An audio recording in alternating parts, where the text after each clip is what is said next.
নতুন সরকার আসার পরে তারা বললেন তাদের নেতা আওয়ামী লীগকে মাফ করে দিয়েছেন। তারা বললেন আরেকটি নতুন শব্দ নিয়ে এসেছেন পিয়ার। এই উপমহাদেশের মানুষ পিয়ার কাকে বলে চিনেন না, জানে না। পিয়ার কি খায় না গায়ে দেয় এটা এই দেশের মানুষ জানে না। আপনি ভোট দেবেন, এখানে নির্বাচিত হবে দিনাজপুর থেকে, নির্বাচিত হবে পার্বত্য চট্টগ্রাম থেকে।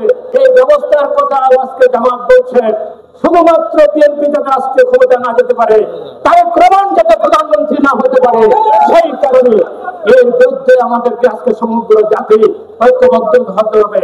যারা ৭১ মুক্তিযুদ্ধ স্বীকার করে না, সারা শহীদ প্রেসিডেন্ট জিয়া রহমানের স্বাধীনতার ঘোষণা স্বীকার করে না, যারা ৩০ লক্ষ শহীদের রক্ত স্বীকার করে না, তাদের এদেশে ভোট চাওয়ার অধিকার নাই, তাদের ভোটে দাঁড়ানোর অধিকার নাই।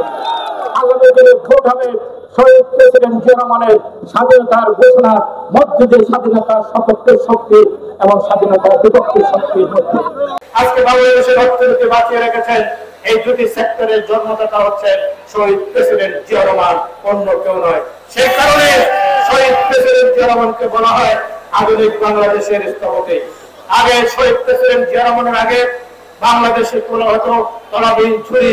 এই দেশে যত লক্ষ কোটি টাকার সাহিত্য দেওয়া হচ্ছে কেন, এটি বরাদ দিয়ে আরেকটি দেশে পাচার হয়ে যেত। শহীদ প্রেসিডেন্ট জিয়া রহমান এই দেশের তলাকে সম্পূর্ণ করে বাংলাদেশকে একটা আত্মমর্যাদাশীল জাতিতে পরিণত করেছিলেন। বিশ্বের দরবারে আজকে বাংলাদেশ শহীদ প্রেসিডেন্ট জিয়া রহমানের অবদানে আজকে এখানে এসে দাঁড়িয়ে আছে। বাংলাদেশে ৪০ দিন ব্যাপী শোক পালিত হয়েছে। ওরা লাশ যখন চট্টগ্রাম থেকে ঢাকা আসে, ঢাকার শহর সমগ্র ঢাকা শহর একটি জানাজার শহরে পরিণত হয়েছিল। শহরে ১৪০০ বছর আগে ইসলাম ধর্ম প্রবর্তিত হওয়ার পর আজ পর্যন্ত কোন মুসলমান বা কোন মুসলমান রাষ্ট্রনায়কের ভাগ্যে এত কোটি কোটি মানুষের জানাজা ঘটে নাই। এই জানাজার মধ্য দিয়ে প্রমাণিত হয়েছেন শহীদ প্রেসিডেন্ট জিয়া রহমানের খাঁটি মুমিন মুসলমান ছিলেন, একজন স্বাধীন দেশপ্রেমিক ছিলেন, একজন শতাব্দীর শ্রেষ্ঠ রাষ্ট্রনায়ক ছিলেন। আমি এই কথাটি বলতে চাই, একজন মুমিন মুসলমান এই দলটি করে গেছেন, এই দলটি প্রতিষ্ঠা করে গেছেন।